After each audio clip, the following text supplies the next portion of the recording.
민원련의 미디어 탈곡기.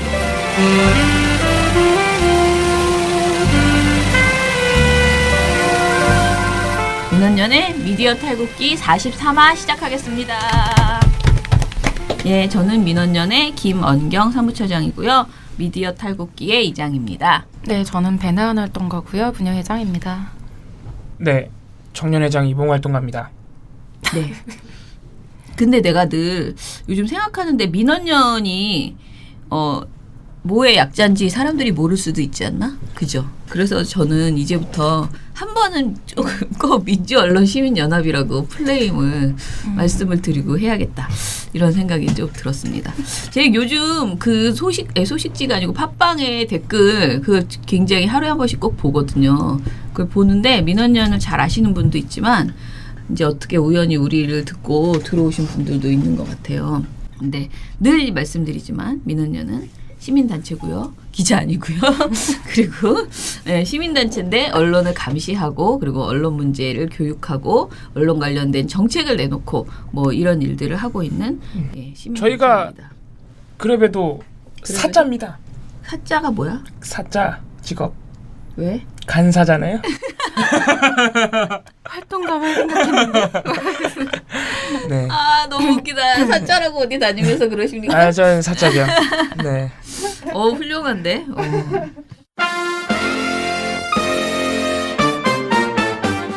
민주언론 시민연합 활동가를 공개 채용합니다. 모집 분야는 언론 모니터입니다. 언론 모니터 활동가는 언론 보도의 문제점을 지적하는 글을 쓰는 활동가입니다. 평소에 이런 증상을 가진 사람들은 한번 도전해보세요. 하나, 시사 문제에 관심이 많다. 둘, 뉴스를 보면서 투덜거림이 잦다. 셋, 시끄러운 사안이 터지면 이를 어떻게 봐야 할까 고민한다. 넷, 불만이나 시시비비를 글로 잘 정리한다. 서류 접수는 6월 15일 저녁 6시까지. 이력서와 자기소개서를 민원련 이메일 ccdm1984@한메일.net으로 보내주시면 됩니다. 자세한 사항은 민원련 홈페이지나 전화 02-392-0181로 문의하시기 바랍니다. 많이 지원해주세요.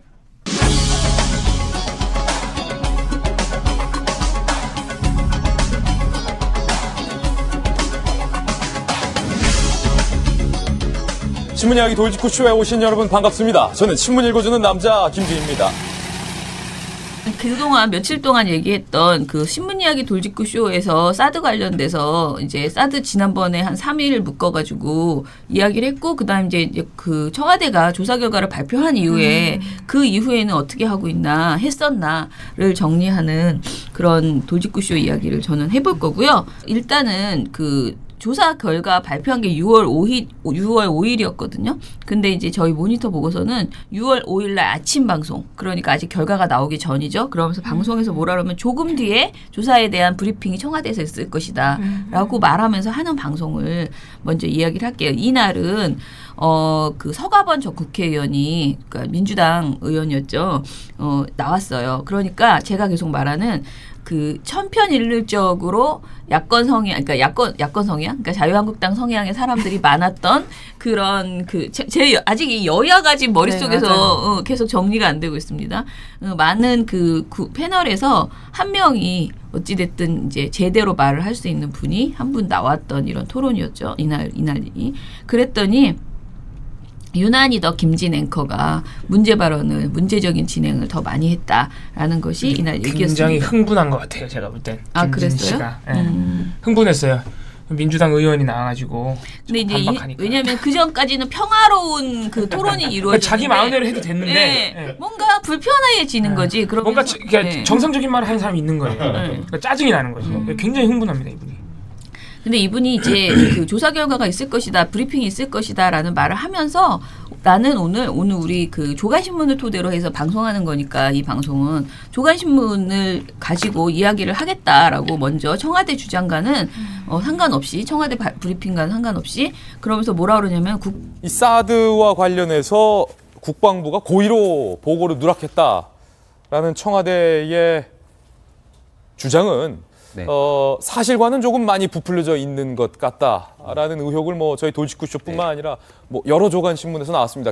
라고 먼저 말을 해요. 얼마나 왜곡인지 아시겠죠? 결국은 정의원 안보실장이 결국은 정의용 안보실장이 군사 용어, 이 전개라는 것을 제대로 알아듣지 못하고 대통령에게 뭔가 잘못 일러바친 것 아니냐, 이런 쪽으로 가고 있는 것 같아요. 이런 쪽으로 가고 있어요. 라고 시작하면서 여태까지의 토론이 이렇게 자기네들이 이루어졌다. 그리고 이 토론은 자기네들뿐만 아니고 조간신문에서도 나온 이야기다. 이렇게 이제 정리를 한 아니 거죠. 이게 조간신문들도 다 그랬다는 게 그 엄청난 거짓말이거든요. 그렇죠. 사실은. 사실과는 다릅니다. 네, 이분 기자라면서 이런 식으로 방송하는 거 전 진짜 잘못된 거예요. 근데 기자라고 보기에 참 어려운. 아무튼 네. 김병민 이렇게 얘기를 하고 말을 탁 시작하니까 이제 다들 이런 식의 이야기들을 이제 그전에 했던 식으로 이제 이야기를 합니다. 근데 이제 김병민 경희대 행정학과 겸임교수, 이 사람은 김병민 전 한나라당 서초구 의회의원 그러니까 이게 문제가 됐다라고 얘기하고 있는 거는 결국 국정기획자문위원회에서 사드 배치에 대한 의도적 누락이라는 게 내용이 나왔던 거지만 이거는 별 문제가 아닌 것 같고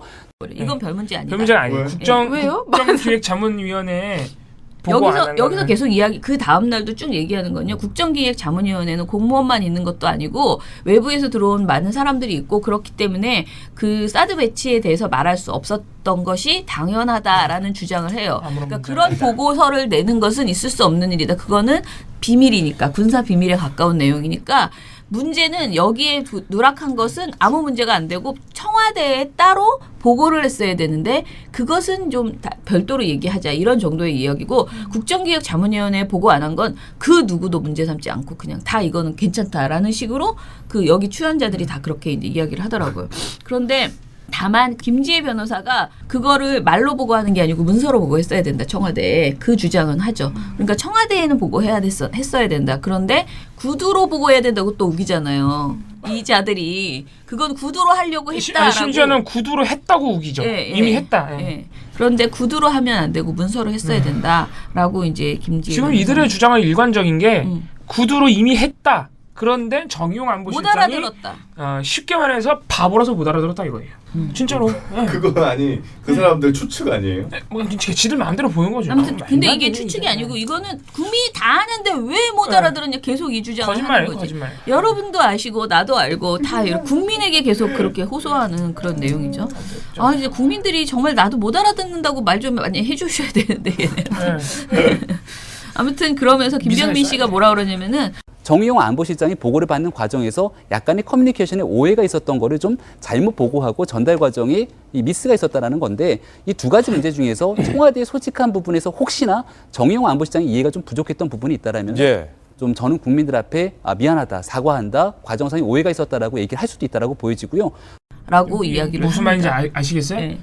정의용 안보실장이 네가 오해한 거니까 네가 사과해라 이거예요. 네, 네가 미안하다, 이제는, 사과하다, 오해가 있었다라고. 이제는 정의용 실장 사과하라. 잘못이라는데 그치지 않고 그걸 사과해야 된대. 약간 그 나쁜 남자친구 있잖아요. 나한테 잘못 뒤집어 씌워서 네가 그렇게 한 거는 다 진짜. 그거다. 약간 이런 식으로. 완전 적반하장.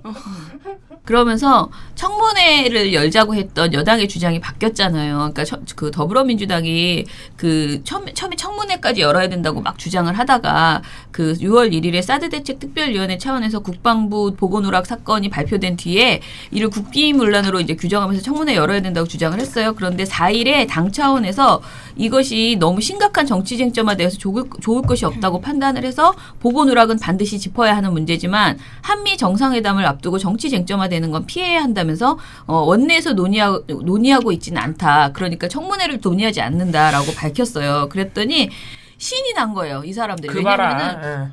이 전에도 청문회 그래 한번 해보자 해서 정의용 실장 불러서 왜 못 알아들었냐, 이거를 따져보겠다라고 정성희 논설위원이 이미 이야기를 했었고요. 그런데 이제 이거를 안 하겠다고 더불어민주당이 이야기를 하니까 완전히 신난 잡았다. 거지. 예, 신났다. 그 봐라, 이렇게 우리가 생각한 말한 거예요. 대로 지금 무서워가지고 꽁지 빼잖아 이렇게 하는 예, 거예요. 그래서 김진 씨가 집권 여당인 민주당의 태도가 조금은 바뀌었습니다. 정성희 위원님, 사드 청문회 열겠다.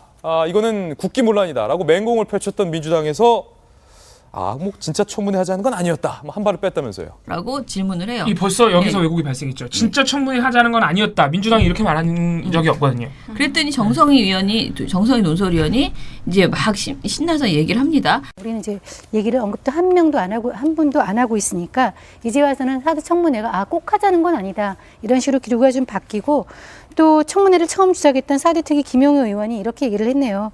보고 누락은 짚어야 되지만 한미 정상회담을 앞두고 정치화, 쟁점화하는 것은 바람직하지 않다. 예. 이런 식으로 한미 정상회담 핑계를 대면서 사드 청문회에선 빠지는 분위기입니다. 그러면서 이런 식으로 한미 정상회담 핑계를 대면서 사드 청문회에서는 빠지는 분위기입니다. 그게 왜 핑계냐고. 라고 이렇게 이야기를 해요.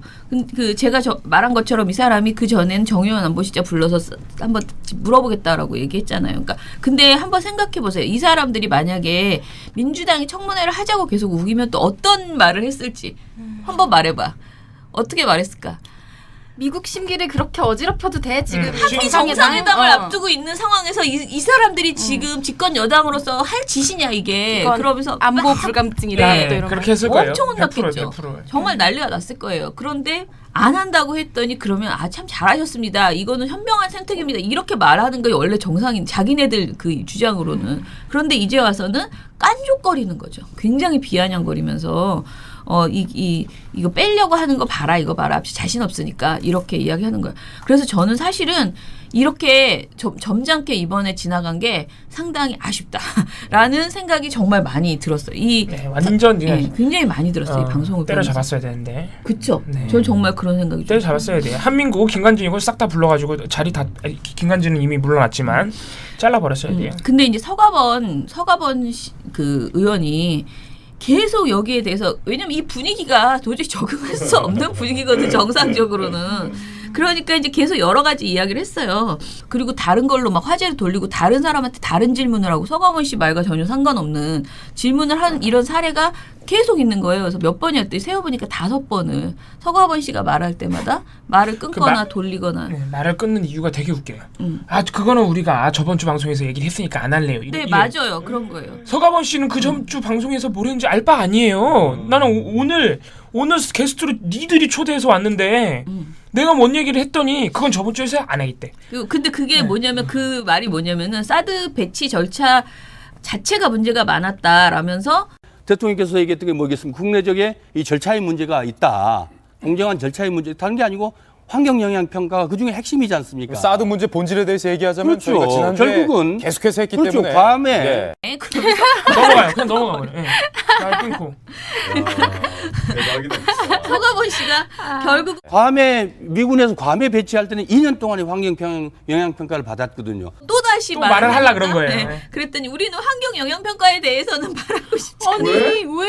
환경 영향 평가에 대해서는 우리는 지금 이미 안 받겠다는 성주 거거든요. 골피정의 2개에 대해서 되고 있기 때문에 그것은 뭐 이 국방부의 두 개를- 보건의료과는 관련이 좀 없는 얘기 아니죠. 같고요. 그러니까 이 조사 결과가 그 내용인데? 그냥 말하고 싶지 않은 거예요. 이미 성주 골프장 2기에 대해서 되고 있기 때문에 그건 뭐 국방부의 보건오락과는 관련이 없는 문제다. 환경영향평가가 나는 국방부 보건오락만 얘기하겠다라고 우기는 와, 거예요. 대박이다. 그러면서 문제 같고요. 그랬더니 서가번 씨가 아니죠.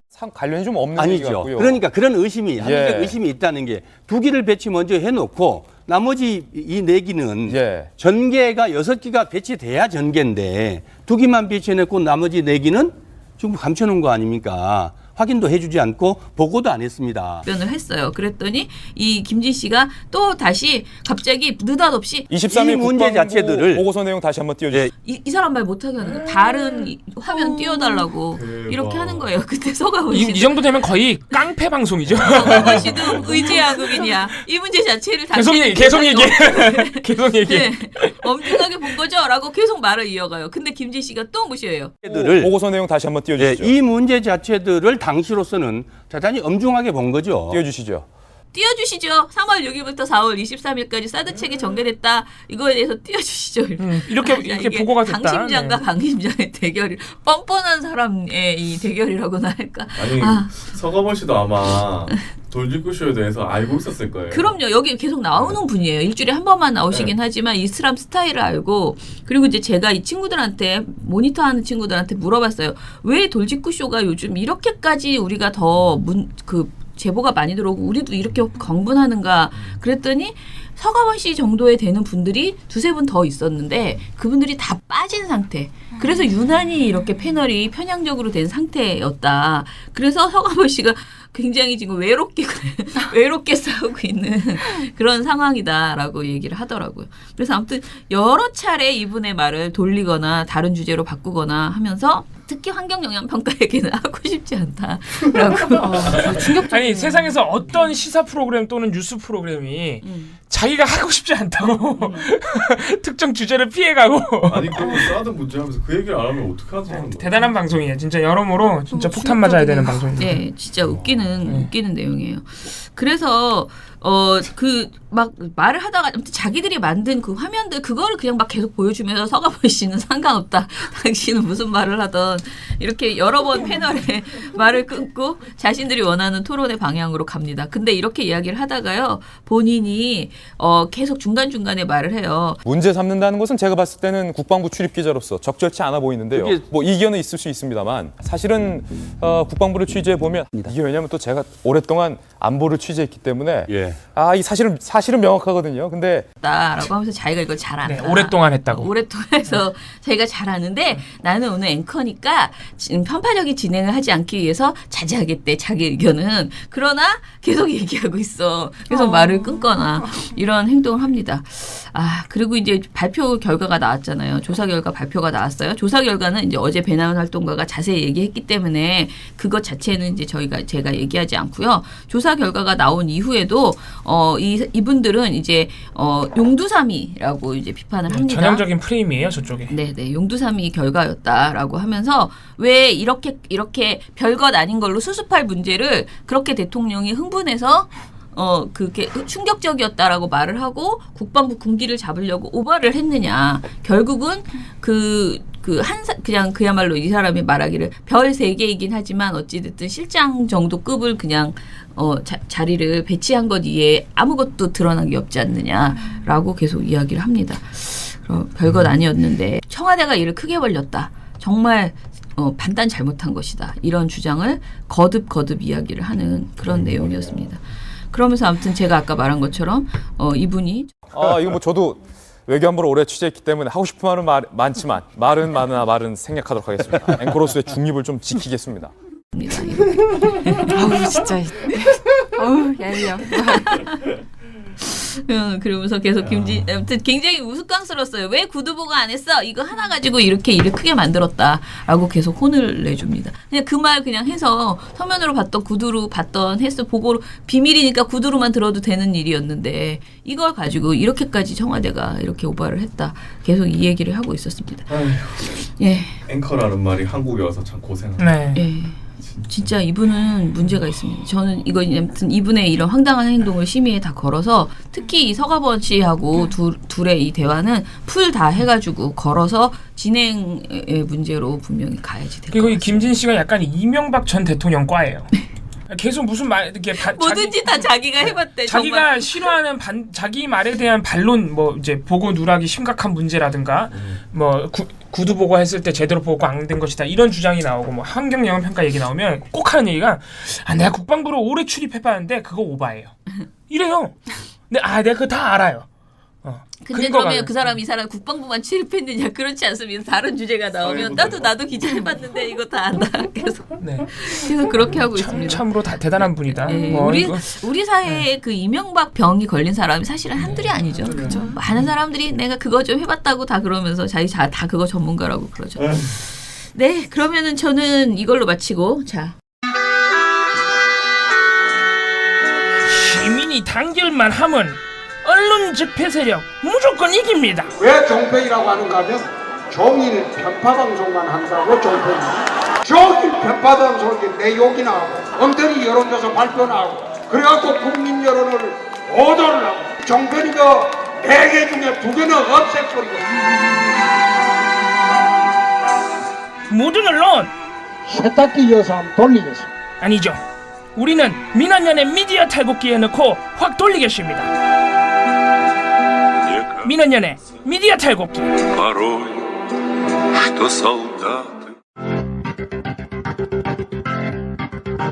방송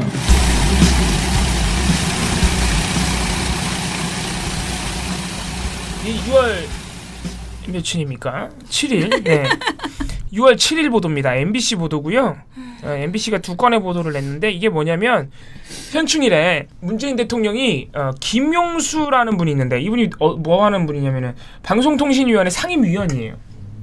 네, 이분을 미래창조과학부 제2차관으로 임명을 했습니다. 그러니까 인사이동을 한 거죠, 사실. 왜냐면은 방송통신위원회 상임위원이 똑같이 차관급이기 때문에 미래부 제2차관으로 간 것은 자리 보존하면서 부서만 이동한 거예요. 그 결정을 했는데 그래서 6월 7일 날 MBC가 이 사안에 대해서 두 건이나 보도를 냈습니다. 정부가 김용수 방송통신위원회 상임위원을 미래창조과학부 차관으로 임명해 논란이 일고 있습니다. 방통위 상임위원이 정부 부처 차관으로 임명된 건 전례가 없는 일이어서 그 배경에 관심이 쏠리고 있습니다. 근데 다른 방송사는 이거 한 건도 보도 안 했거든요. 그래서 MBC가 이걸 두 건이나 보도를 했는데 굉장히 강하게 비판을 했습니다. 뭐냐면은 이거는 문재인 대통령의 꼼수다. 그리고 뭐 방송 장악을 위한 시도다. 뭐 이렇게. 야당은 일제히 전례 없는 꼼수라며 반발했습니다. 문재인 정부가 방송 장악에 나선 거라는 주장도 나왔습니다. 그래서 왜 그랬는지는 우리 처장님께서 진짜로 설명을 해주실 겁니다. 일단은 이 자리가 무슨 자리고 이 김용수 씨가 어떤 사람이냐 이거를 말을 해야지 얘네들이 왜 이러는지 말을 하잖아요. 근데 이제 아시다시피 방송통신위원회가 그 이제 미래창조과학부인가요? 미래부하고 이렇게 역할이 이렇게 분리돼 있어요. 그렇죠. 방송통신위원회는 지금은 완전히 분리돼 있죠. 예. 이게 이제 이명박 정부 시절에 이렇게 분리시켰잖아요. 네, 원래는 방송통신위원회였죠. 그렇죠, 예. 이전에는. 근데 미래부가 이제 떨어져 나왔다고 봐야 되나요? 예. 근데 이제 그 방송통신위원회는 주로 방송과 통신 분야에서도 약간 그러니까 공익성 공공성, 부분, 공영성 부분을 하고요. 미래창조과학부는 주로 상업성 그리고 우리 사회에 그 무슨 돈 많이 벌게 하는 뭐 직업 창출 이런 문제에 이제 더 관심이 많은 거예요. 그런데 방송통신위원회에서 그래서 모든 방송을 관장하지도 않고 주로 공익성이 굉장히 중요한 공영성이 중요한 뭐 지상파나 종편이나 뭐 홈쇼핑 이런 문제를 방송통신위원회에서 이제 주로 다루는 거예요. 그런데 이 방통위와 미래부는 그래서 굉장히 같은 영역을 비슷한 영역을 다루고 있지만은 관점이 어디에 방점을 찍고 있는가가 달라요. 방송통신위원회는 분명히 좀 더 국민의 입장에서 그러니까 그 소비자 입장에 서서 하는 곳이고요. 미래창조과학부는 어떻게 보면 약간 기업 쪽의 입장에서 기업이 잘 되도록 이렇게 지지하고 지원하는, 진흥하는 그런 역할에 더 좀 어떻게 보면 더 많이 이제 방점이 찍혀 있다. 이렇게 보시면 됩니다. 두 부서가 둘 다 방송통신과 관련된 일들을 하고 있지만, 근데 이제 방송통신위원회를 이 김용수 씨는 미래창조과학부 출신이고요. 아주 오랫동안 네, 그쪽에 계셨고 방통위의 그 어떤 위상을 축소시키려고 하는 그런 미래부를 강화시키고 방통위를 축소시키려는 분이에요. 그런 관점을 굉장히 많이 가지고 계셨던 미래부를 출범시킨 분이기도 해요. 굉장히 주도적인 역할을 했어요. 그런 분이셨어요. 그런데 아시다시피 또 방송통신위원회 5명이에요. 5명인데 대통령이 2명을 추천할 수 있고요. 청와대가. 그다음에 여당이 또 1명을 추천하고요. 야당이 2명을 추천할 수 있었어요. 그래서 그 이전에는 어떻게 돼 있었냐. 대통령이 추천한 최성준 위원장, 방송통신위원장, 그다음에 자유한국당이 2명을 추천했고요. 그다음에 민주당이 2명을 추천했어요. 이 시대는 이제 박근혜 대통령이 처음에 출범했던 그 시기에 추천했던 사람들이죠. 그렇게 해서 5명이 여태까지 구성이 돼서 왔는데요. 하필이면 이번 3월에 올해 3월부터 4월 사이에 4분이 다 임기가 끝났어요.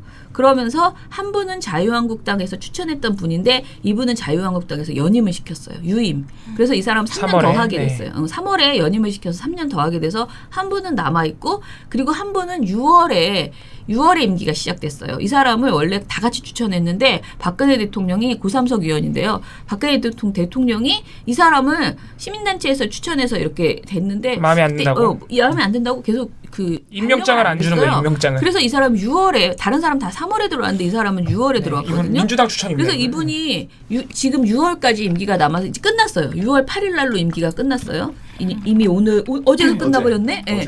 그래서 아무튼 이분이 아무튼 좀 남아 있었고요. 그래서 그 선거 시기에 선거를 한참 하고 있는 4월 달에 4분이 한꺼번에 이제 자리를 비우고 한 분이 남아있고 그 유임된 그리고 고삼석 의원은 6월까지 있으니까 남아있고 3사람의 자리가 비어버린 상황이 됐어요. 민주당에서 누군가를 추천했는데 이거를 유보시켰어요.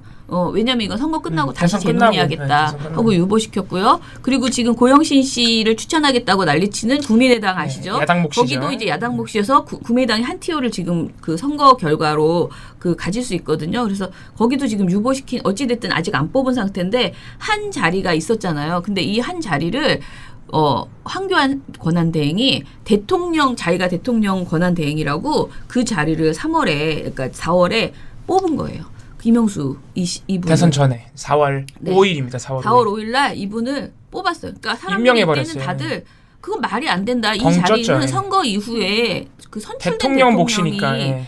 뽑아야 된다. 이거를 왜 그 박근혜 대통령이 뽑을 수 있는 자리인데 그거를 왜 황 권한대행이 차관급 인사를 지금 한 달 앞두고 하느냐. 이건 명백한 알박기다. 라면서 하지 말라고 했어요. 어떤 사람이든 간에 하지 말아라. 김용수 의원은 지난 4월 황교안 당시 대통령 권한대행이 방통위 상임위원회 임명했을 때부터 논란의 중심에 있었습니다. 당시 야당이었던 민주당과 일부 시민단체는 정권이 바뀌면 새 대통령이 임명할 몫이니 임기가 끝난 상임위원 자리를 비워두라고 요구했고 김 의원이 임명되자 자진 사퇴하라고 압박했습니다. 문재인 대통령이 당선되면서 김용수 의원에 대한 압박 수위는 올라갔지만 김 의원은 최근까지도 사퇴 의사를 밝히지 않았습니다. 했는데 더 웃긴 거는 김용수 씨를 한 거예요.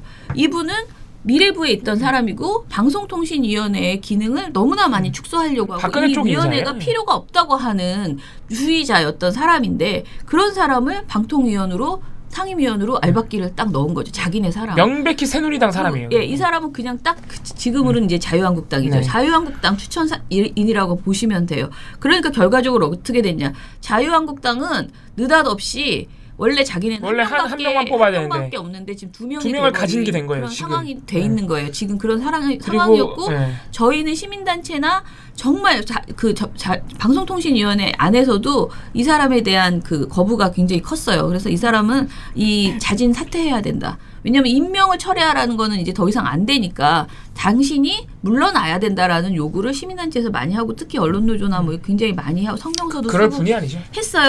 했는데 그런 상황에서 지금 문재인 대통령이 인사를 이렇게 한 거죠. 이 사람을 원래 있던 미래부 차관으로 옮겨준 거예요. 근데 사실상 어떻게 보면 이건 영전이에요. 왜냐하면은 방통위원보다는 미래부가 위상이 더 훨씬 방송통신위원회보다 사이즈나 위상이 사실은 하는 일이나 뭐 기구나 이렇게 더 크고요. 그리고 거기 같은 차관끼리 본인 고향이에요, 미래부가. 여기 차관보다 저기 차관이 사실은 더 자기 전문 영역이에요. 저는 뭐 이렇게 요즘 말하는 신의 한 수 이런 이야기보다는 정말 충분히 이 사람이 갈 수 있는 잘 옮겨줬다. 무리하게 찍어내리거나 뭐 말도 안 되는 행동을 한 것이 아니고 정말 잘 옮겼다라고 그런 인사였다라고 저는 그렇게 생각을 했었거든요. 근데 이제 이거를 그러니까 MBC가 이렇게까지 두 건으로 비판을 했어요. 근데 이렇게 비판을 한 속내는 방송통신위원회가 그래도 자유한국당이 2명이 거기에 있었으면 원래 유리했잖아요. 자기네들한테 유리했을 텐데 불안해진 거죠. 지금 그러면은 이제부터는 대통령이 두목, 더불어민주당이 하면서 정상화가 된 거예요. 여가 세가 되고 셋이 되고 자유한국당 하나, 국민의당이 하는데 국민의당이 만약에 고영신 씨 같은 그런 이상한 그야말로 자유한국당에 가까운 생각을 가진 사람을 넣어주면 그나마 MBC가 좀 힘이 될지 모르겠지만 정상적인 정말 야당의 어떤 그 최소한 방송의 공영성을 생각할 수 있는 사람으로 국민의당이 추천을 해주면 자기네들 입장에서는 딸랑 한 명밖에 안 남는 그런 상황이 되는 거잖아요. 그게 MBC는 불안한 거예요. 왜요? 불안하니까. MBC가 올 11월에 MBC가 있어요. 아시죠? 그 재허가가. 공영방송 제어가 기간이에요. 지상파 제어가. 근데 이번 제어가는 굉장히 엄격하게 봐야 된다는 국민의 요구가 이미 계속 있었고요.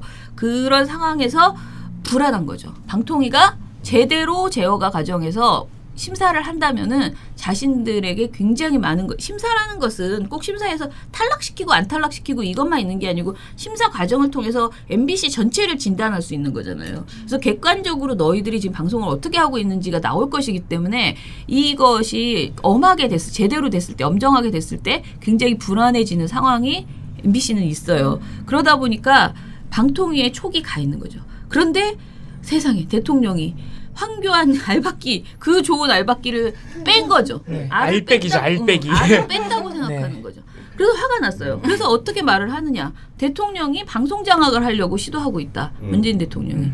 이런 헛소리를 지금 하고 있는 그런 상황입니다. 근데 제가 봉 씨랑 어제 막 계속 논의를 하면서 약간 우스꽝스러운 그 뭐라 그러지 우리가? 이걸 해석하는 걸 어떻게 해석해야 되느냐 가지고 계속 얘기를 한 거는 MBC가 너무나 웃기게 뭐라고 했냐면요.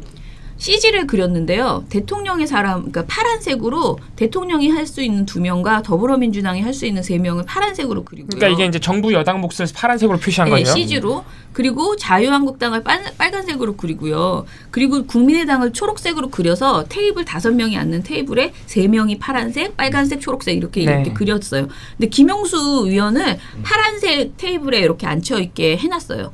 그런 그림을 이렇게 그려. 그러니까 민주당 쪽 사람인 것처럼 표시해 놓은 거예요, 김용수 의원. 예. 이렇게 그려놓고 그런데 이 상황에서 이 사람이 뭐라고 기자가 설명을 하냐면요. 저는 이 기자 멘트가 정말 대통령이 이제 한 명을 더 임명할 수 있게 됐다. 이런 식으로 설명을 해버리는 거죠. 기자 멘트가 정말 아트인데 이게 정말 이제 3초 전에 메멘토 수준이야 기자가. 그렇지 않아?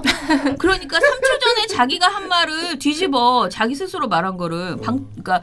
김용수 위원의 차관 임명으로 대통령이 상임위원 1명을 더 임명할 수 있게 돼 보수 성향의 상임위원은 자유한국당이 추천한 김석진 위원 1명만 남게 됐습니다. 이게 무슨 일단 말이야? 설명이 그러니까 이해도 잘 안 가요. 예. 뭔 말인지 잘 알 내가 수가 처음에 없어요. 말한 정상적인 상태를 설명을 해 먼저 5인 체제로 운영돼 대통령이 2명하고 뭐 이렇게 다 할 수 있어. 딱 설명을 했어. 그래놓고 그런데 김용수 위원을 차관으로 보내버리는 바람에 대통령이 상임위원 1명을 더 임명할 수 있게 됐다라고 주장하는 거예요.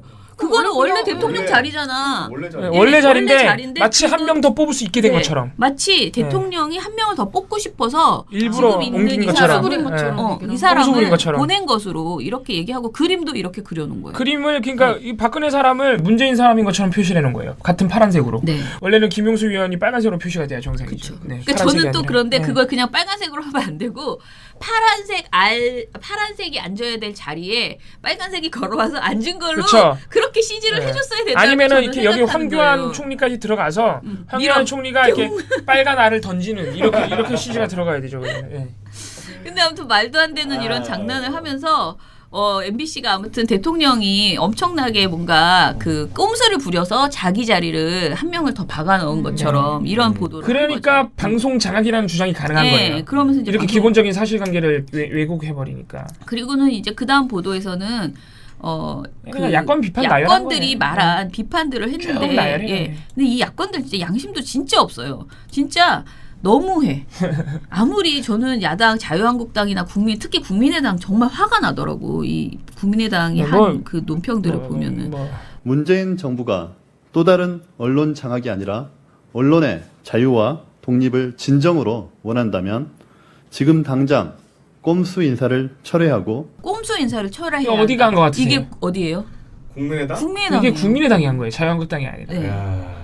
그러니까 국민의당은 고영신 같은 사람 추천할 만한 당이에요. 문재인 정부의 방송 장악에 대한 의도를 또 한 번 명확하게 보여준 것 자유한국당. 진짜 답답해요.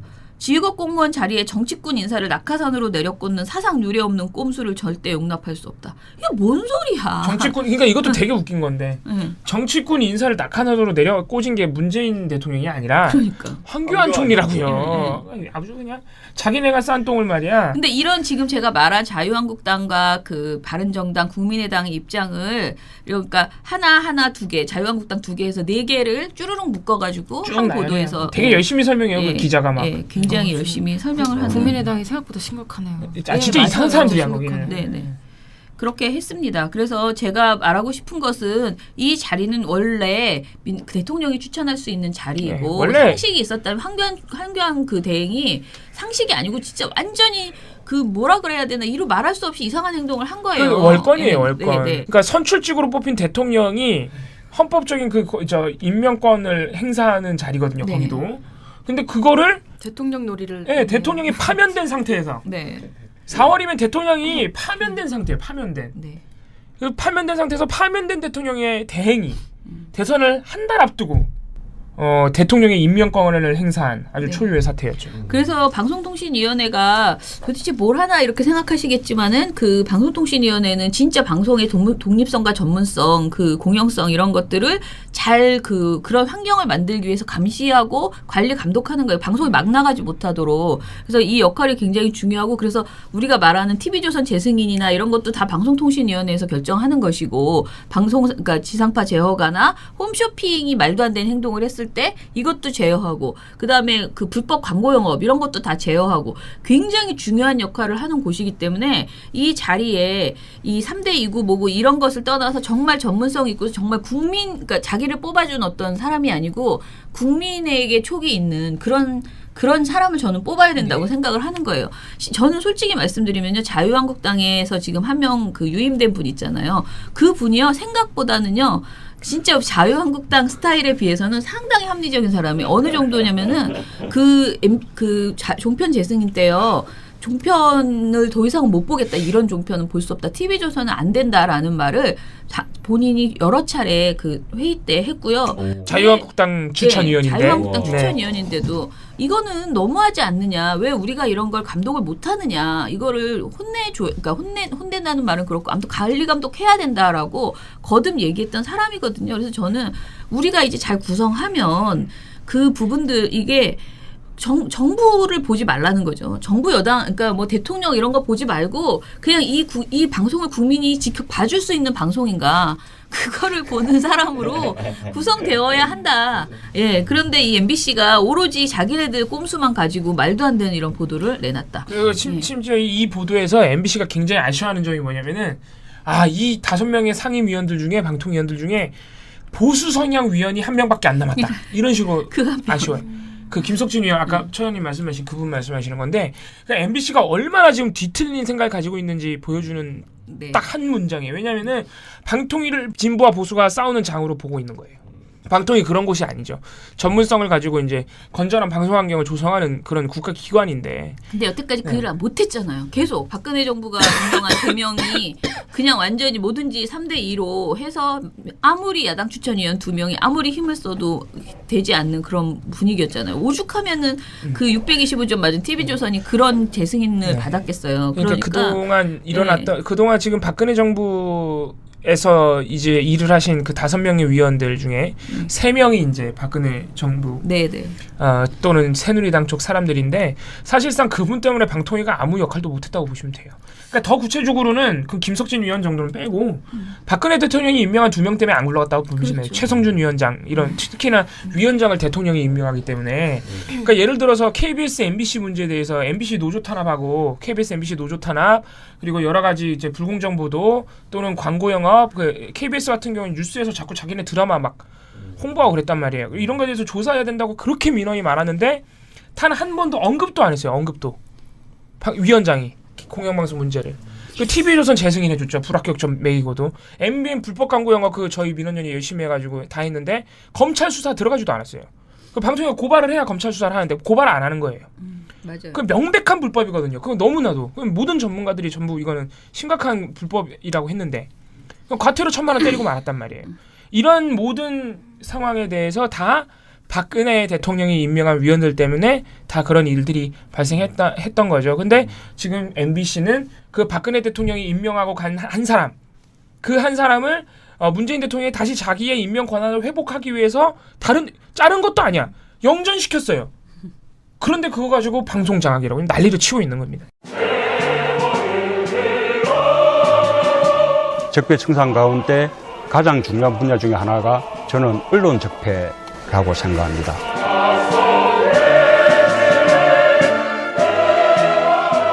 민원연에 대한 압도적 지지가 대한민국의 새 시작을 여는 힘입니다. 시민 여러분들의 힘으로 언론 교체 꼭 해내겠습니다. 정말 잘해보고 싶습니다. 힘을 모아 주십시오. 민원연의 미디어 탈곡기. 그리고 제가 갑자기 또 댓글 생각났는데 팟빵에 어떤 분이 저한테 우리가 디테일이 약하다라고 얘기를 하시면서 그 선거방송심의위원회의 그 제재 건수가 이제 TV조선 재승인 거기 들어가지 않는 거는 예전에 나온 말이다. 그걸 뭘 지금 하고 있냐 이런 식의 그런 댓글을 써주신 분이 있어요. 그런데 제가 거기다가 댓글을 남기긴 했는데 그 기사가 나온 거는 4월 맞고요. 선거 시기에 나왔어요. 금준경 기자, 미디어는 금준경 기자가 그거를 취재를 해서 보도를 했고요. 그런데 그 보도가 나온 다음에 저희도 이제 그것을 인지하자마자 이제 항의를 하면서 어떻게 할 것이냐라는 것을 그 방송통신위원회에 이제 문의를 했는데 계속 거기서 문의하고 말한 있었어요. 게 이제 유권 해석을 로펌에 맡기겠다. 그러니까 좀 규모 있는 로펌에 다 맡겨서 공식적인 의견을 들어보고 그 결과에 따라서 하겠다. 그러나 걱정하지 마라. 이건 상식 수준에서 봤을 때 마땅히 집어넣어야 될 내용이기 때문에 해결하겠다라는 야당 추천위원회 의견이 있었어요. 그러나 지금 와서 안 된다라고 하면서 이건 그냥 없었던 일로 가자는 식으로 말이 나오고 있기 때문에 저희가 이것에 다시 대해서 한번 이제 말씀드립니다. 대응을 안 되는 것으로 확정이 됐다고 봐야죠 이미. 거의 확정이 된 거죠. 그저께인가 왜냐면 통화를 입장을 계속 안 하셨는데. 내고 있고 그냥 뭉개고 있는 상황이거든요. 그래서 이제는 가만히 있을 수 없다. 그리고 특히 저는 이번 일은 어쩔 수 없다 칠 수도 있어요. 왜냐하면 TV조선이 실제로요 선거방송심의위원회에서 법정 제재가 안 나왔어요. 그래서 너무 황당하죠. 못 넣게도 되어 있었고 실제로 선거방송심의위원회에서도 법정 제재가 안 나왔어요. 나오지도 않아. 그냥 2중 3중의 장치를 다 해놓은 거야. 그런데 요번엔 안 나왔다 치더라도요. 결과적으로 이 결과가 계속 안 쌓여지면요. 앞으로도 내내 이렇게 된다면은 선거 시기에는 막 막말을 할 거 아니에요. 제어가 재승인에 전혀 반영이 안 된다는 그 결과가 나오면 그래서 저는 결과에는 영향을 이건 TV조선 재승인의 문제가 아니라고 생각하고요. 전체 방송사에게 굉장히 심각한 문제이기 때문에 끝까지 이거를 그 안에 집어넣는 그 제어가 과정에 집어넣는 그 절차를 반드시 저희가 그 끝까지 추적해서 넣어야 된다. 다음 선거 이전에. 그런 생각을 갖고 지금 그 준비를 하고 있습니다. 그러니까 이게 얼마나 중요한 일이냐면은 그래서 이제 방송통신위원회 5명 구성이 아마 7월 전까지는 이루어져야 될 겁니다. 이제 이루어져야 돼요. 왜냐하면 6월 8일 고3사위원도 이제 끝났기 때문에 일단은 고영신 씨 추천을 근데 6월 말에 한다며 그 결정. 그러니까 아마 늦어도 7월까지는 될 텐데 이게 얼마나 중요하냐면은 그 TV조선 재승인 조건에 선거방송 심의를 넣느냐 안 넣느냐를 재의결을 하면 넣을 수 있거든요. 그러니까 재의결을 하면 넣을 수 있는 거예요, 위원들이. 야 이거 문제 있으니까 수정하자. 재승인 심사 결과를 재의결하자. 방통위원들이 하는 거예요. 근데 그 전 방통위원들이 지금 임기 끝나신 분들이 그거 절대 안 하죠. 할 리가 없죠. 근데 이제 새로 인선되는 분들이 제대로 되고 전문성 있고 정말 방송의 공공성을 원하는 분들이라면 재의결 할 수 있는 거예요. 이건 상식적으로 말이 안 되니까. 아무튼 그렇습니다. 우리 너무 떠들었어. 배 나온 활동가 하십시오.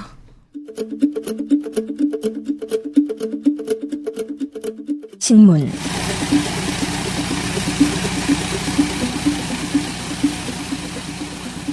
지난달에 그 돈봉투 만찬 사건 관련해서 한겨레가 특종을 하나 했죠. 이 사건이 뭐였냐면 이영렬 전 서울중앙지검장하고 안태근 전 법무부 검찰국장이 휘하의 어떤 부하들을 데리고 자기들끼리 이제 회식을 한 거죠, 일종의. 회식을 하면서 수고했어 이러면서 이렇게 금일봉도 좀 주고 특수활동비로 주고 이렇게 격려하는 그런 자리를 가졌다는 것인데요. 문제는 뭐냐면 이 만찬 자체가 국정농단 사건 수사 발표 나흘 뒤에 이루어졌다는 점이에요. 그리고 이 두 사람은 뭐예요? 그 국정농단 수사 책임자와 그 수사를 대상자가 만나서 얘기를 한 거죠. 그러면 당연히 의혹을 가질 수 있고 여기에 이게 어떤 관계로 그들이 만나서 어떤 이야기를 했고 왜 돈을 주고 받았느냐라고 사실관계를 확인해야 되기 때문에 이제 수사 지시가 감찰 지시가 있었던 것인데요. 이 감찰을 이제 법무부가 쭉 진행을 하다가 7일날 요거에 대한 발표를 했어요. 결과 발표를 했는데 뭐 대단히 황당하다 이렇게밖에 말씀을 드릴 수 없을 것 같아요. 일단 이 이영렬 전 서울중앙지검장이랑 안태근 전 법무부 검찰국장에 대해서 면직 조치가 됐어요. 근데 이 징계만 들으면 약간 세 보이잖아요. 근데 이 두 사람은 애초에 그만두려고 했던 사람들이에요. 그만두려고 했던 사람들한테 다니지 마. 처벌이 이루어졌느냐가 중요해요. 뭐 그렇게 된 거고 이 사람들 막말로 좀 이따 변호사 개업하면 그만이에요. 뭐 없어요 사실. 이런 상황이고 나머지 사람들에 대해서는 그 자리에 이 사람들이 의지를 가지고 참석을 했겠냐 이러면서 사실상 거의 면죄부를 줬고요. 또 애초에 이게 뇌물이었냐? 너네 지금 우병우 수사를 그 좀 이렇게 적당히 하는 대가로 서로 돈을 주고받은 거 아니냐? 그걸 밝혀내라는 게 사실상의 요구였는데 여기에 대해서 검찰이 내놓은 답변은 뇌물도 아니고 횡령도 아니야. 네, 뇌물이 아니라는 거죠. 그냥 아니야, 그냥 직무 관련성 없는 사람들끼리 만나서 그냥 격려한 거야 이렇게 얘기를 한 거예요. 그래서 김영란법 위반만 아마 적용을 했을 네, 겁니다. 근데 이게 지금 만약에 그러니까 예를 들면. 봉우 씨가 검찰이고 이 감찰을 진행한다고 하면은 뭐부터 확인하겠어요? 당연히 주고받은 그 통화 내역. 네네네. 우병우랑 관련이 있는 사람들이야? 네네네. 요거부터 찾아봐야 될 거 아니에요. 네네네. 근데 수사 그 통화 내역 이런 걸 일체 확인 안 했다고 합니다. 그 상태로 지금 수사가 끝나는 거예요. 부실감찰 비판이 많이 나오고 있어요. 네, 그래서 납득하기 어려운, 그러니까 해명 자체들이 지금 전반적으로 납득하기 어려운 상황들이고 지금 애초에 그 수사 지시를, 그러니까 감찰 지시를 할 때 특수활동비 관련돼서도 좀 뭐 개혁안을 마련해라라는 주문이 있었는데 그것도 안 했죠? 뭐 1도 없었습니다. 건들지도 않았어요. 네, 하나도 없었고요. 네. 지금 뭐 전반적으로 납득할 네. 수 없는 결과다. 검찰이 또 제 식구 감싸기다 이런 얘기도 그렇죠, 듣고 있습니다. 근데 이런 상황에 대해서 지금 6개 매체 중에 5개 매체는 다 욕을 해요. 누굴 욕하죠? 검찰을? 네, 검찰을 욕하죠. 그러니까 이번 그 제대로 수사 안 조사 했다? 결과 네. 자체가 송방망이고 너네 제 식구 감싸기고 네네. 대체 그거 어떻게 된 거? 뭐 아무것도 밝혀진 게 없는데 어떻게 된 거야라는 지적을 조선일보를 제외한 5개 왜 안 매체가 하지, 조선일보? 다 하는데요. 조선일보는 어떤 보도 태도를 보였냐면 일단 보도량도 차이가 좀 납니다. 경향신문이 요거 6건 보도했고요. 한겨레 한국일보가 5건, 중앙일보가 3건 보도했는데요. 일단 동아조선은 2건씩만 보도를 합니다. 별 관심이 없네. 네. 그리고 일면 보도도 동아일보랑 조선일보만 없어요. 경향신문은 이게 일면 머리 기사였거든요. 네네네. 근데 없었고 그리고 조선일보 같은 경우는 이건 사설도 안 냅니다. 동아일보는 관련 스트레이트 기사랑 사설을 내요. 사설은 냈구나. 네. 근데 그 동아일보도 비판을 했거든요. 네. 그 조사 결과가 말이 안 된다고. 근데 조선일보는 일단 사설도 안 내고 대신 어떤 걸 내냐면 태평로라고 하는 그 네네. 논설위원 칼럼. 네네. 네, 그거를 하나 내주는데요. 그게 정말 가관입니다. 제목이 검, 군 개혁 꼭 모욕 주기식으로 해야 하나? 그게 거기서 나왔구나. 네, 최재형 논설위원의 네. 그 관련인데요. 도대체 어딜 봐서 모욕 죽이죠? 이게 2가지 사건을 다 묶고 있는 거예요. 요번에 그 보고누락, 사드 보고누락 네. 사태를 어떤 국방부에 대한 손복이라고 규정을 하고 있고 요번에 검찰 돈봉투. 그 돈봉투 만찬 사건은 검찰에 대한 어떤 손복이라고 파악을 하고 있는 거예요. 그래서 이걸 어떤 식으로 실제 표현을 하냐면 첫 문장이 이거예요. 문재인 정부 출범 이후 검찰과 국방부 처지가 비슷하다. 한쪽은 돈봉투 만찬 사건으로 다른 한쪽은 사드 추가 반입 보고 누락으로 폭탄을 맞았다. 맞을만 하니까 맞지. 근데 이 문장만 보면 뭔가 두 검찰과 국방부가 피해자인 것 같잖아요. 네, 맞아요. 이 새 정부 들어서 뭔가 전행에 휩싸인. 근데 맞을만 하니까 말 그대로. 맞을만 하니까 욕 먹을만 하고. 손을 보여주니까 손 본 거지. 감찰 받을 만한 짓을 하니까 감찰을 받는 거고. 그런데요. 여기에 대해서 최논설 의원이 뭐라고 얘기하느냐. 검찰과 법무부 간부가 세금으로 돈봉투를 주고받았다는 것은 분명히 부적절했다. 라고 얘기를 해요. 일단 이 사건을 이렇게 정의하고 있는 거예요. 앞뒤 맥락을 다 지워버리고. 근데 세금으로 단순히 돈봉투만 주고받은 게 문제가 아니라 네. 이게 그 최순실 국정농단 사태의 어떤 그 맥락 속에서 벌어진 일이기 때문에 진짜 문제가 되는 것인데 말도 안 되는 얘기. 근데 우병우 우자도 안 나오고 지금 네. 그냥 자기들끼리 돈 주고 받은 게 문제인 것처럼 얘기를 하면서 문제가 된다면 징계나 사표로 받으면 되는데 이거 어디서 많이 듣던 논리예요. 국방부 네, 때도 똑같은 똑같은 논리. 얘기했었죠. 조사하지 내부적으로 말고. 했어야 네. 되는데 말 떠든다. 이러면서 이 전 지검장은 면직뿐 아니라 김영란법 위반 혐의로 수사까지 받게 됐다. 그러니까 굉장히 충격적인 결과인 것처럼 얘기를 하는 거죠. 지금 뇌물이 빠졌다니까. 네, 그러면서 어제 감찰 결과 발표 이전부터 누군가는 반드시 형사처벌 대상이 될 것이라는 얘기가 파다했다. 대통령이 직접 챙긴 사안인데 밋밋하게 넘어갈 수 있겠냐는 것이다. 예상이 맞았다. 밋밋하게 넘어갔어 지금. 지금 대통령 질문 사안이 아무것도 반영이 네, 안 됐어요. 아무것도 안 했어 아무것도. 아무것도 반영이 안 돼서 정말 조선일보는 다른 뉴스를 안 보는 거 아닐까요? 네, 일단 좀 우려되고요. 다른 매체도 좀 봐주세요. 네. 아니 사실관계를 잘 모르시는 것 같아. 네, 이런 식으로 얘기를 하면서 마치 이 서술만 보면은 문 대통령 의중이나 어떤 입김이 작용해서 그런 벌을 받아야 될 사람이 아닌데 과도하게 좀 징계를 받은 벌을 받은 듯한 그런 느낌이 좀 들죠.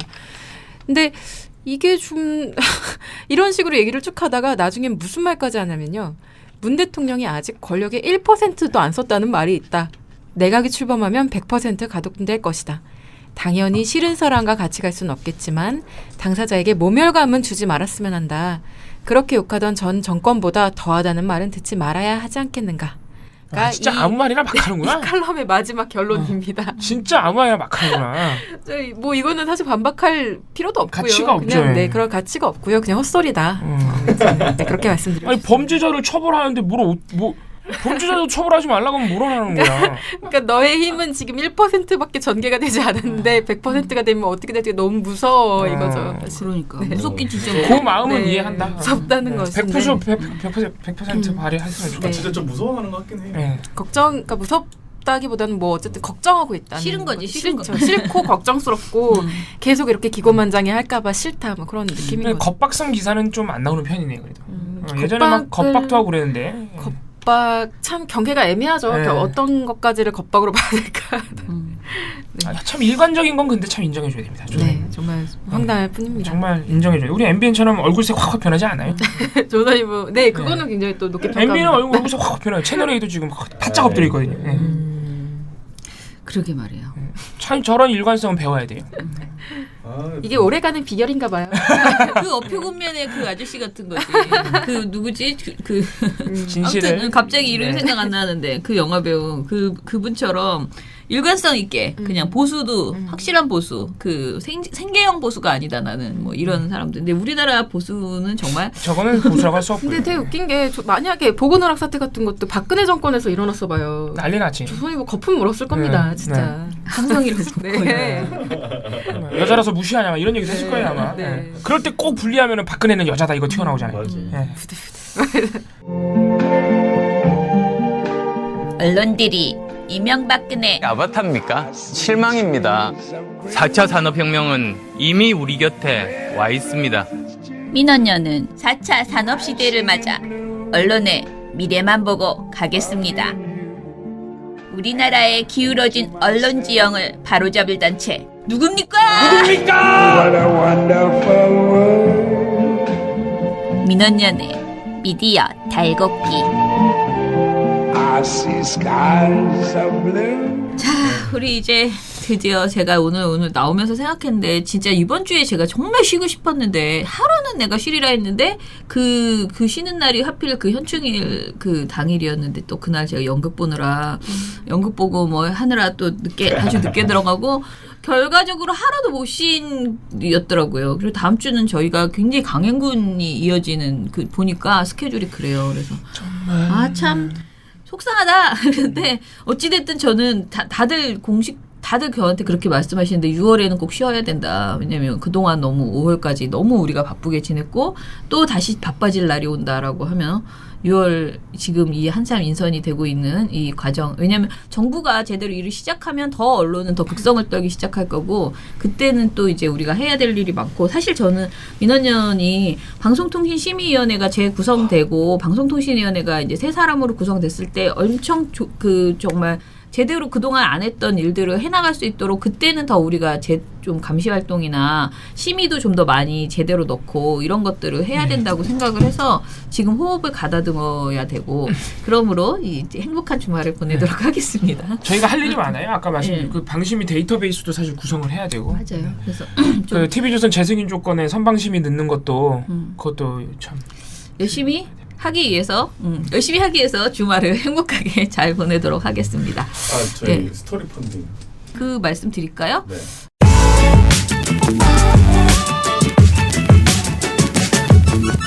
민원연 소식. 저희가 그동안 계속 뉴스타파에서 하는 영화 이런 거 저희가 뭐 괜찮은 거 있으면 스토리 펀딩 막 같이 하고 같이 지금 합니다. 요즘 그렇게 하고 있어요. 이런 변화는 저희 회원이 갑자기 늘어난 작년 6월 이후 자신감이 생겨서 그 전에는 저희가 이런 거를 하면 그냥 개인적으로 몇 분이 그냥 모여서 10만 원, 20만 원 이렇게 넣는데요.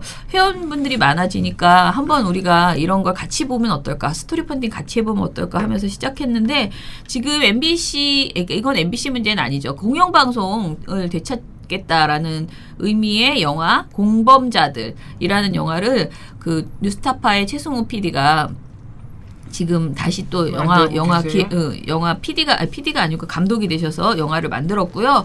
영화가 아마 8월에 개봉을 할 거라고 합니다. 그런데 지금 다음 스토리 펀딩을 하고 있었어요. 근데 저희가 이걸 보고 민원연 이름으로 200만 원을 한꺼번에 먼저 넣고요. 스토리 펀딩에 참여를 하고 저희와 같이 펀딩을 같이 해주실 분을 지금 찾고 있습니다. 저희 회원 중에. 그래서 이건 뭐냐? 같이 이름을 저희한테 돈을 보내주시면요.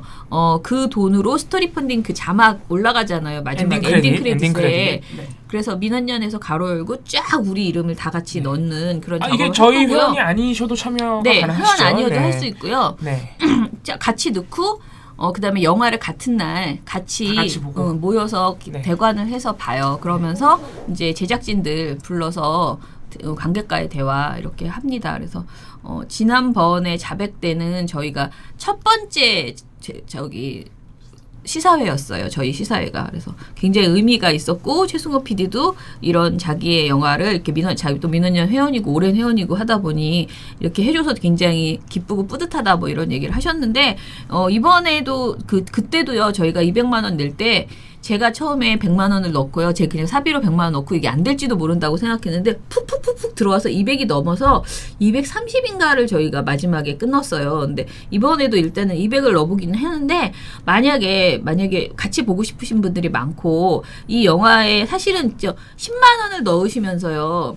영화는 뭐 3명만 보겠다 하시는 분도 있고요. 굉장히 다양해요. 그리고 이름은 한 사람만 걸지만 원래 10,000원을 내면 한 사람 이름을 엔딩 크레딧에 넣을 수 있거든요. 근데 10만 원 넣으면서 내 이름만 넣겠다 하시는 분도 있고 굉장히 후원하시는 경우의 수가 굉장히 다양하시더라고요. 그래서 마음껏 하시고 저희가 같이 영화 볼 수 있는 사람을 또 다시 이분들은 당연하고 남은 자리를 또 영화를 같이 볼 수 있게 모집을 하고요. 그래서 두 가지 방법. 돈으로도 지원해주고 같이 영화를 보면서 후원도 해주고 이런 것을 같이 하려고 합니다. 그래서 특히 지난번 자백도 굉장히 좋은 영화였지만 제 입장에서는 우리 언론 이야기이기 때문에 지난번에 7년도 저희가 이렇게 같이 했어요. 그쵸? 해고자 YTN하고 MBC 해고자 이야기를 다뤘던 그 7년도 저희가 스토리 펀딩 그때 200만 원으로 같이 해서 영화도 같이 봤거든요. 그래서 이번에는 특별히 더 공영방송을 망가뜨린 적폐청산 세력을 청산하는 이 내용을 다룬 것이기 때문에 가장 제가 원하는 영화였다 이런 생각이 들어요. 그래서 같이 보고 많이 홍보해 주시기 바랍니다. 방법은요. 그냥 민원연 홈페이지에 들어오시면요. 후원 신청하기 해서 이렇게 써주시면 됩니다.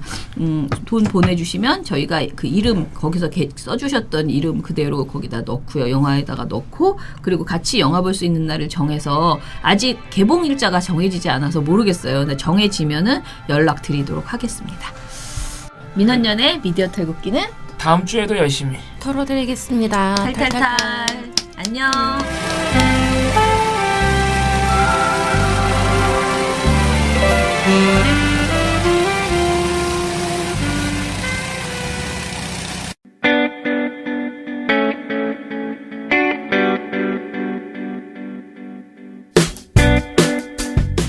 안녕하세요. 민원연의 이봉우 활동가입니다. 우리나라에서 언론의 문제는 민주주의의 문제입니다. 독재와 부패 기득권을 대변하는 언론들은 아직도 살아있습니다. 민주주의의 문제는 곧 우리 삶의 문제입니다. 사주의 입장을 반영한 권력의 욕심을 투영한 언론, 이들을 감시하려면 전문성과 꾸준함 그리고 투명함이 기초되어야 합니다. 민원연은 1984년부터 시민단체로서 언론을 감시해오고 있습니다. 민주언론 시민연합은 여러분의 소중한 후원으로 투명하게 운영됩니다. 민원연 후원으로 언론을 감시하고 견제하는 활동에 힘을 보태주세요. 민주언론 시민연합은 여러분의 소중한 후원으로 투명하게 운영됩니다. 후원 계좌 신한은행 100-019-186-241입니다.